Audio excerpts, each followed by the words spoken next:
Namangha si Rien sa lakas ni Chobei, isang outsider, kaya natanong niya kung ito ang pumatay kay Mudan.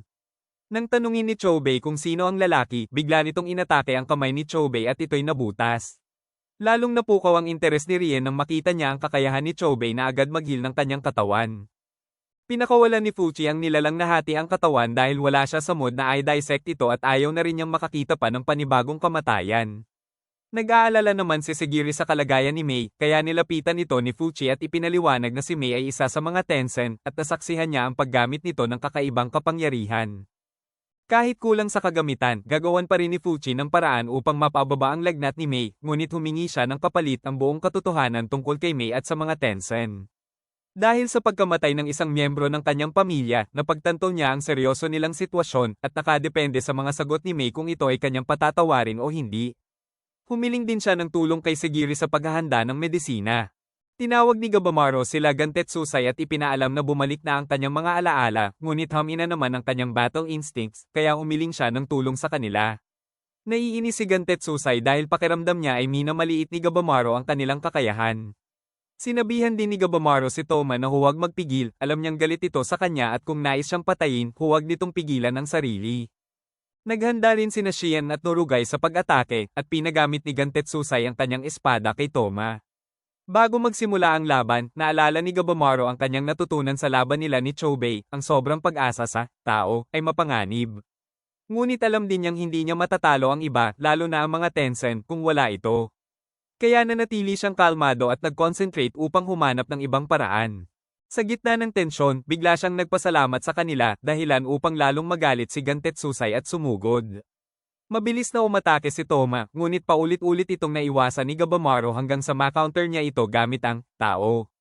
Maging ang sorpresang atake ni Gantetsusai mula sa likuran ay swabeng naiwasan, at sa isang simpleng sipa ay napatalsik niya ito matapos obserbahan ang tao nito.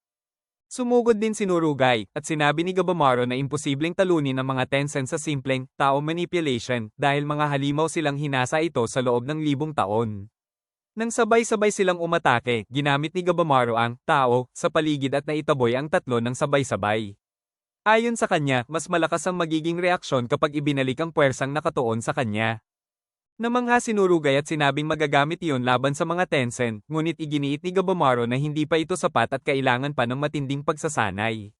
Dagdag naman ni Shian, base sa kanyang obserbasyon, may iba't ibang uri ng tao na may kanya-kanyang katangian at compatibility, at kung mapapakinabangan nila ito, posible nilang mapatay ang mga immortal. Lumapit si Toma kay Gantetsusai, lumuhod, at humiling na sanayin siya nito. Hindi makapaniwala si Gantetsusai sa kanyang narinig, kaya kinuha ni Toma ang espada at pinutol ang sarili niyang buhok bilang patunay ng kanyang dedikasyon at matibay na determinasyon. Mariin niyang hiniling na turuan siya ng pakikipaglaban gamit ang espada.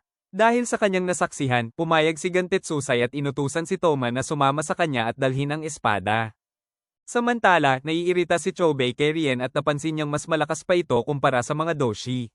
Pumalakpak si Rien at namangha sa paraan ng paghalo nito ng kanyang tao sa white onwa flower, isang bulaklak na kayang gawing isang tan, ang human, ngunit nagawa ni Chobei na panatilihin ang kanyang katinoan habang kinakain ang tao nito. Mula sa kamay ni Rien, lumikha ito ng malaking dilaw na bilog, kasunod ang marami pang lumitaw sa paligid, at pinakawalan ang mga ito patungo kay Chobei. Tumakas si Chobei at napagtantong hindi siya mananalo sa ganitong kondisyon, kaya wala na siyang ibang pagpipilian kundi gamitin muli ang kapangyarihang ginamit niya noon kay Gabamaro, sa pagkakataong ito, mas kontrolado upang hindi mawalan ng katinoan. Namangha si Rien habang umatake si Chobei gamit ang tentacle vines, ngunit madaling napigilan ito. Sa sumunod na pag-atake, nagawa ni Chobei na saksakin ng sikmura ni Rien, ang weak point nito, at winasak ang katawan nito hanggang sa magkawatak-watak.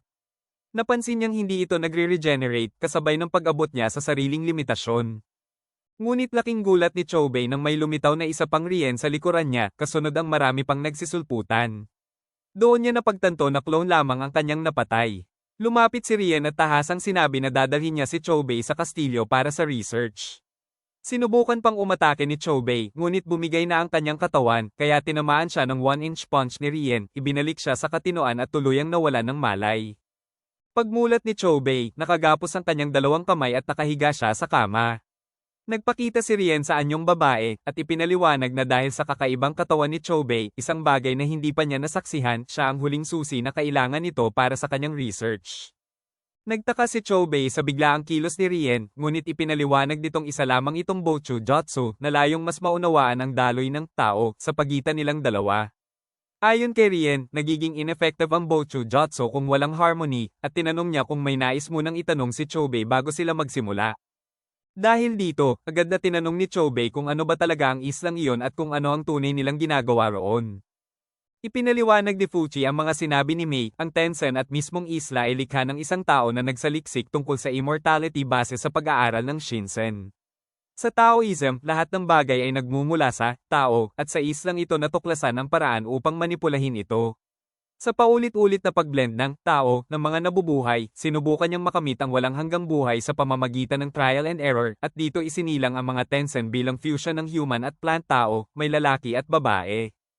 Tinanong ni Yuzuriha kung bakit nananatili pa rin ang mga Tencent sa isla, at sinagot ni Fuchi na dahil sa paggawa ng Gaetano o ang Elixir of Immortality na kanilang hinahanap. Nang itanong kung nag-e-exist ba talaga ito, ipinaliwanag ni Fuchi na under development pa ito, at ang TAN ay isang prototype na nabuo mula sa research. Gumagamit sila ng buhay ng mga tao, tinutunaw ang kanilang tao o life energy, at inililipat ito sa sarili upang pahabain ang kanilang buhay. Dagdag ni Yuzuriha, kung napakarami na ng TAN ng mga Tencent, ano pa ang mangyayari kapag ni-perfect nila ang immortality? Sinagot ni Mei na ito marahil ang nais ni Grandmaster Shufu, ang lumikha sa mga Tencent at sa isla. Sa madaling salita, siya si Jafuko, ang unang emperador noong Qin Dynasty na, sa paghahangad ng immortality, kinuha ang 3,000 bata at 100 craftsmen patungong Eastern Sea at biglang naglaho. Pinaniniwala ang nabuhay siya ng 10,000 taon at patuloy pa rin ang research sa islang ito. At ito ang lugar kung nasaan si Choubei ngayon, ang garden para sa paggawa at pagmamasid ng mga immortal na nilalang. Hinayla ni Choubei ang ulo ni Rien at tinanong kung lahat ba ng halimaw ay gawa ng tao, na agad namang sinagot ni Rien ng oo, at bawat isa ay may layunin. Ang mga Hoko ay ginawa upang obserbahan kung paano mabubuhay ang mga immortal, habang ang Sosha naman ay nagtuturo sa Hoko ng Taoism.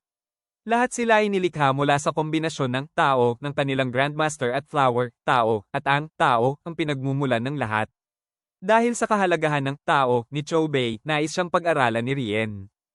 Tinanong ni Choubei kung gagawin ba siyang Elixir of Immortality pati ang lahat ng nasa isla, ngunit sinagot siya ni Rien na hindi, ang target ay ang lahat ng tao sa kabilang lupa.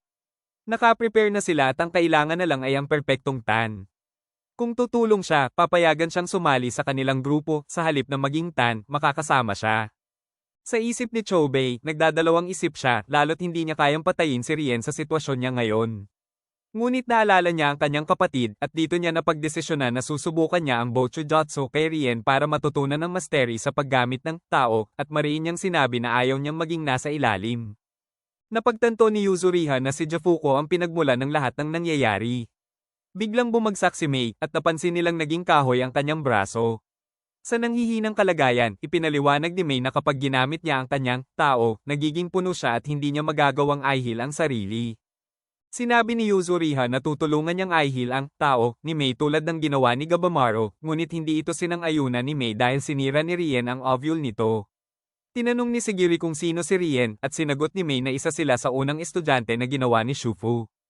Biglang nagbago si Rien, pinatay ang maraming Gaetano, at pinabata ang anyo ni Mei.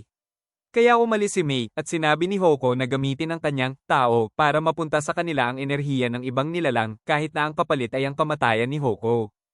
Kwento ni Hoko nang makita niya si Mei ilang siglo na ang nakalipas, may asawa at anak na babae, pareho ring naging puno, hanggang siya na lang ang natira. Nang maging puno na siya, nakita niya si Mei at naalala ang anak niya na halos parehong edad.